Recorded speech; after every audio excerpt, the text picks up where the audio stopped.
Praise the Lord. Good morning. Welcome to day 15 of today's promise. ఈరోజు ఈ వీడియోలో దేవుడు మీతో మాట్లాడమంటున్న మాట ఏంటి అంటే, క్షణమాత్రం కోపం వల్ల, ఉద్రేకాల వల్ల మీ జీవితంలో దీవెనలు, ఆశీర్వాదాలు కోల్పోతున్నారు. ఎస్, మనలో చాలామందికి కోపం వస్తూ ఉంటుంది. ఎప్పుడైనా మనకి నచ్చని మనుషులు లేకపోతే నచ్చని పనులు చేసినప్పుడు వాళ్ళ మీద చాలా మండిపడుతూ ఉంటాం. ఎందుకు ఇలా చేస్తావు, నువ్వెందుకు వచ్చావు, నా ముందుకు ఎందుకు వచ్చావు, ఇట్లాంటి కోపాలు పడుతూనే ఉంటాం. కానీ అసలు బైబిల్ ఏం చెప్తుంది కోపం గురించి? అసలు ఫస్ట్ క్వశ్చన్ ఏంటంటే, కోపపడవచ్చా పడకూడదా? బైబిల్ అనుసారంగా చూస్తే కోపం పడవచ్చు. ఎస్, కోపపడడం తప్పు కాదు, ఇట్స్ అన్ ఎమోషన్. ఓకే, ఇప్పుడు నీకు బాధ వస్తే ఏడుస్తావు.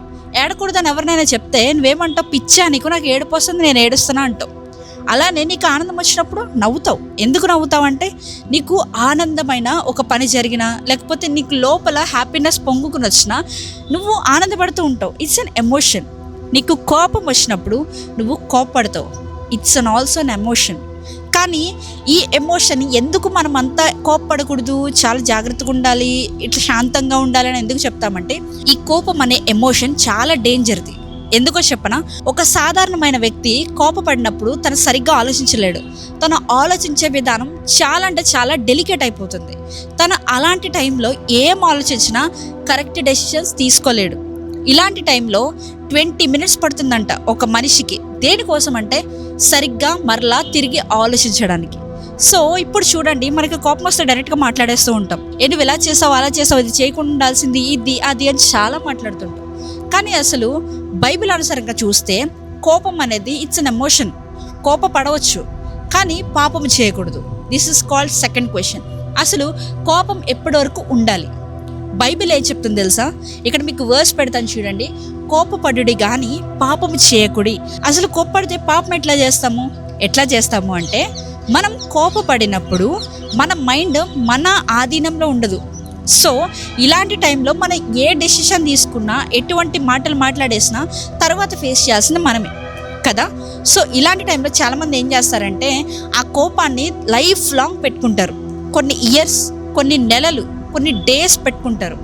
సో దేవుడు ఏం చెప్తున్నాడంటే, నువ్వు కోపపడు కానీ పాపం చేయకు. నువ్వు ఎప్పుడైతే కోపపడి దాన్ని సమాధానపరచుకుంటూ ఉంటావో, సాతానికి నువ్వు ఒక డోర్ని ఓపెన్ చేసి పెడుతున్నట్టు. వాడు మన హృదయం అనే తలుపుల దగ్గర నుంచొని చూస్తూ ఉంటాడంట, ఎప్పుడు ఈ డోర్ ఓపెన్ అవుతుంది, ఎప్పుడు దూచుకుని వెళ్ళిపోదామని. అలాంటి వాడికి నువ్వు తలుపు ఓపెన్ చేస్తున్నావు అంటే it's very very dangerous to you. కాబట్టి నువ్వు కోపపడు, తప్పులేదు, కానీ కోపపడినప్పుడు సమాధాన పడడం మర్చిపోకు. సో క్షణమాత్ర ఉద్రేకాలకి, కోపాల వల్ల మీ జీవితంలో దేవుడిచ్చే ఆశీర్వాదాలు కోల్పోవద్దు, దేవుడిచ్చే దీవెనలు కోల్పోవద్దు. ఒకవేళ కనుక నీకు కోపం ఎక్కువ ఉంటే నేను ఇప్పుడు చెప్పే ఈ ట్రిక్ ఫాలో అవ్వు. ఎప్పుడైనా నీకు కోపం వచ్చినప్పుడు 20 minutes అవతల వాళ్ళతో ఏం మాట్లాడుకు. నీకు కోపం వచ్చిన ఎమోషన్ చూపీకు, నీకు కోపం వచ్చిన ఏ ఫేషియల్ ఎక్స్ప్రెషన్ చూపీకు. అక్కడి నుంచి వెళ్ళిపో. 20 minutes అయిన తర్వాత ఇట్స్ యువర్ రెస్పాన్సిబిలిటీ. నువ్వు మరలా అక్కడికి తిరిగి వెళ్ళి సమాధాన పడతావా, ఆలోచిస్తావా, కరెక్ట్గా మాట్లాడతావా, ఏం మాట్లాడతావు 20 minutes తర్వాతనే. 20 minutes బిఫోర్ కనుక నువ్వు చేస్తే you are in a danger zone. జాగ్రత్తగా గుర్తుపెట్టుకోండి. And thank you so much for watching. ఈ వీడియో మీకు బ్లెస్సింగ్గా ఉంటే కనుక, ఆశీర్వాదకరంగా ఉంటే కనుక లైక్ చేసి మీ ఫ్రెండ్స్కి షేర్ చేయండి. So thank you so much. Praise the lord.